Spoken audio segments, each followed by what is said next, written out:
This video is sponsored by, well, I guess me technically, because I want to talk to you about pins. I've made beautiful watcher pins. I'm gonna give you the deets in just a minute, but yeah, pins.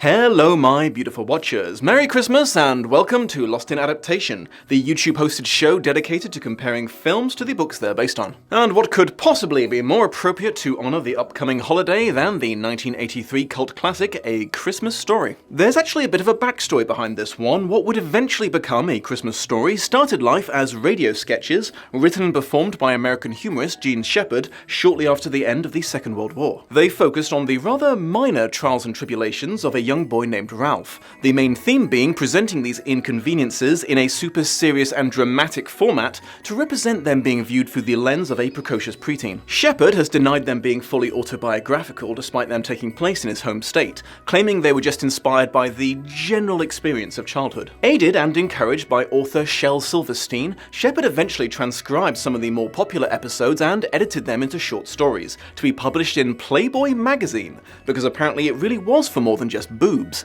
Colour me surprised. In 1966, these stories were collated and published under the title In God We Trust, All Others Pay Cash, the source material referenced in the film we're looking at today, though elements of the sequel, Wanda Hickey's Night of Golden Memories and Other Disasters, can also be spotted. BT dubs, I realise it might not be for everyone, but I personally quite enjoy Shepard's chaotic and overly wordy naming conventions. After the film's release, the 5 short stories that Shepard drew on for the plot were singled out and republished in a book of the same name, which is kind of ironic because only one of them was actually a Christmas story. The others were just stories that took place during the rest of the year. Speaking of the film, in the early 80s, Shepard teamed up with Lee Brown to adapt his own work to screenplay, with help from the film's director and producer Bob Clark. It starred Gene Shepard himself as the adult voice of Ralph, who narrates the film, Peter Billingsley as young Ralph, Darren McGavin and Melinda Dillon as his parents, and Ian Petrilla as his little brother. Now, a lesser-known fact about A Christmas Story is it's technically the 3rd movie in a 6-film series that ran from 1876. You know what? I think I wrote that down wrong. It ran from 1976 to 1994 and was called the Parker Family Saga. Now, I say technically because it's a bit of a black sheep in an already pretty disparate family of films. There was very little crossover between them regarding cast and crew, and almost all of the other installments were made-for-TV movies that can now only be found in uber-low quality and focused on a late teenage Ralph's love life. However, they were all written and narrated by Shepard, so yeah, technically it's a series. Anyways, A Christmas Story, the only one of the bunch to get a theatrical release, initially received a lukewarm reception, but became increasingly popular over the following decades, to the point that TV viewership was measured in the millions every single year, and TV channels broadcast 24-hour marathons of this one film over and over. This belated success eventually inspired people who like making money to release a critically panned sequel in 2012, and a slightly less terrible sequel in 2022, starring a now all-grown-up Peter Billingsley. Right, just before we talk adaptation, let's talk about pins! Is that gonna focus okay? Yep. There we go. Never before has there been a cooler way to identify oneself as a beautiful watcher. These 1-inch black, white and gold enamel pins are currently on pre-sale, link in the video description. I've been wanting to make something like this for ages now, so I'm super excited about it. Unfortunately, because they're on pre-sale, they won't be shipped until after Christmas, so don't try to buy one as a gift, unless it's a gift for yourself and you don't mind it being late, or you want to think of buying my merch as a gift for me, in which case, oh, you shouldn't have. So yeah, some beautiful pins for some beautiful watchers. Let's get back to it. Because there's multiple stories involved, I'm going to split this up into the titles they drew from, as opposed to chronological order of appearance, and I'll put a little thing on the screen letting you know what's from where. In an intentionally nebulous time somewhere between the 30s and 40s, a 9-year-old Ralphie Parker becomes obsessed with the idea of receiving a Red Ryder carbine action 200-shot range model air rifle for Christmas, after falling under the sway of a clever marketing campaign. To his dismay, despite his attempts at subtle negotiation, his mother's immediate reaction is to dismiss the idea out of hand with a casual, I don't want anybody shooting his eye out.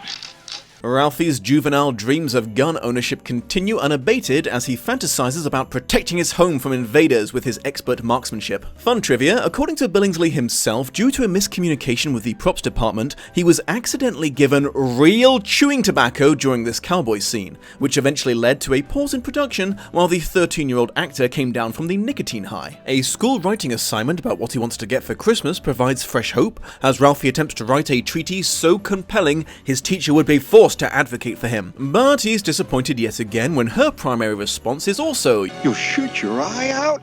Deciding that a direct appeal to Santa himself is his only remaining option, Ralphie and his brother wait in a very long line at the mall to talk to him, only for him to nearly bottle it when he's finally on the big guy's lap, forcing him to blurt out his request as he's being deposited down a slide. Santa, of course, responds with the now classic, "You'll shoot your eye out, kid." After all of these failed attempts and the insult on top of injury of his aunt sending him a humiliating Christmas gift, Ralphie is overjoyed beyond measure to actually get his wish, and promptly proceeds to come within mere centimeters of shooting his eye out the first time he uses it. His mother provides a happy ending to the saga, however, by pretending to believe the insane story involving a falling icicle he makes up to explain the destruction of his glasses, so he gets to keep his dangerous toy. Dispersed amongst this is an ongoing war between Ralphie's father and their ancient, malfunctioning furnace that seems to be at a continuous stalemate. Determined to be a part of the seemingly elite circle of kids who get coded messages given to them after radio broadcasts of Little Orphan Annie, Ralphie sends off for a decoder ring in the mail and is forced to wait weeks, which is like an eternity in child years, to receive it. When he finally does get it, he takes down the message with all of the intensity of a Cold War spy with the fate of his entire country at stake, locking himself in the bathroom to translate the numbers that were announced into a sentence, only to discover it's a stupid commercial. Be sure to drink your Ovaltine. Ovaltine? Ralphie's old man wins a newspaper trivia competition that claims to give out a massive cash prize or other special awards. Said special award takes the form of a lamp shaped like a woman's leg. Possibly in a mild state of denial about his disappointment over being scammed, Mr. Parker acts like it's the statue of Venus and displays it prominently in the window. Embarrassed, Ralphie's mother eventually accidentally breaks the lamp while cleaning, sparking a huge argument and multiple fruitless attempts to repair it. Fortunately, the great lamp divide is eventually bridged between them. After a long period of torment at the hands of a local bully by the name of Grover Dill, Ralphie suddenly enters a feral rage and, to everyone's surprise, including his own, soundly thrashes the larger boy. He immediately regrets his actions when he realizes that his mother has witnessed him using incredibly foul language during his battle, a cardinal sin of their household. To his surprise, his mother forgoes punishment and neglects to mention the incident to his father. And finally, a much coveted holiday meal is stolen moments before consumption by the numerous unruly dogs that belong to the Parkers' hillbilly neighbors, forcing them to make the most of things by going out for Chinese food. Most of the changes and omissions in the film are relatively minor, which is actually pretty impressive considering they were stitching 5 different stories together. Not all, but some of these shorts had framing devices, usually an adult or teenage Ralphie going about his life until he sees or hears something that reminds him of the part of his childhood the main story is going to be about. Now, I've not read every adventure of the Parker family, so it might have been something drawn from a different book, but there's no mention in these stories that were listed as inspirations about a kid getting his tongue stuck on a pole before being abandoned by his friends, so I guess it's a film original? Another moment I couldn't find an example of in the text was the famous Oh, fudge. Ralphie instinctively swore in front of his father and his mother's extreme overreaction. What started out as just a fluffy pair of slippers in the book is escalated into a full bunny costume in the film for increased comedic effect. They skipped over Ralphie's dialogue about him living in an oatmeal family but listening to an Ovaltine radio show, i.e. the coveted decoder rings were given away as part of a marketing deal with a brand that his mother didn't buy, so he couldn't get one until he found a discarded can of Ovaltine, whatever that is, on the street. I only mention this to to explain the imposter part of the book's title in case you're wondering. And again, just to explain a title, Ralphie felt a kinship to a description of a Tasmanian devil he once read describing how it ferociously defends itself when cornered, because it turns out he does the same thing. The only story that got significantly warped in this new context was the one about the hounds that ate the Parker's dinner. This was originally just one terrible event in a whole series of horrible affronts the Bumpus families had caused since moving into the neighborhood, including building up massive piles of junk in the yard, disrupting school, building a porta-john on the front lawn, and playing country music at full volume for months on end. Most of the book was about how Mr. Parker rather unsuccessfully went to war with them until they eventually moved out of their own accord to avoid unpaid rent bills. The film shows the Parker family having a good time eating out despite everything, turning it into a happy ending and a message of family togetherness being the most important thing. In the book, they were all miserable throughout the entire meal, hence Mr. P swearing revenge. I'm honestly not that sad about the rest of the story's omission, though, as it also involved a implication that Pa Bumpus was having an incestuous relationship with his 16-year-old daughter, and that Ralphie's dad would have liked to have had the same opportunity.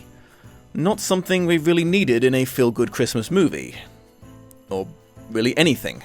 Final thoughts. Knowing that this film is 5 different short stories mashed together helped me understand why it is the way it is regarding the lack of cohesive narrative. Plot points seem to come and go without really impacting each other because they really didn't have anything to do with each other originally. This is not necessarily a critique of the film though. The nature of the stories actually lends itself quite well to a lackadaisical approach to a through plot. And regardless of how well they fit together, the plots in question were for the most part very loyally recreated, and the film definitely captured the main draw of the books, i.e. how funny situations can become if you take them as seriously as a particularly intense 9-year-old child would, so I'm happy to say that this is a pretty damn good adaptation. The fact that this is considered one of the Christmas movies, despite how much of it was drawn from stories that were not originally about Christmas and would have no connection to it if they were not taking place during the season, is a good argument for Die Hard also being a Christmas movie, I am just saying. Before we part ways, my beautiful watchers, I'd just like to remind you that there are several episodes of Lost in Adaptation that are exclusively available on my Patreon page due to copyright issues,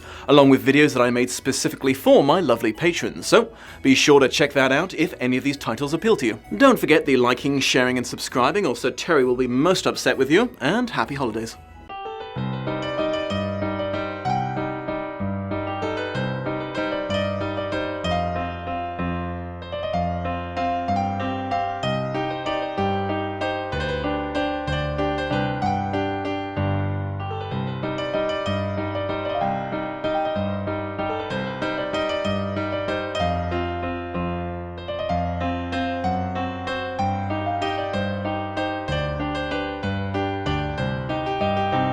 Much love and appreciation to my patrons of honor, April Mack, Shelby Holtz, and Curtis Charles Jr. And a big thank you to this video's editor, Sophia Ricciardi. Links to her work in the video description.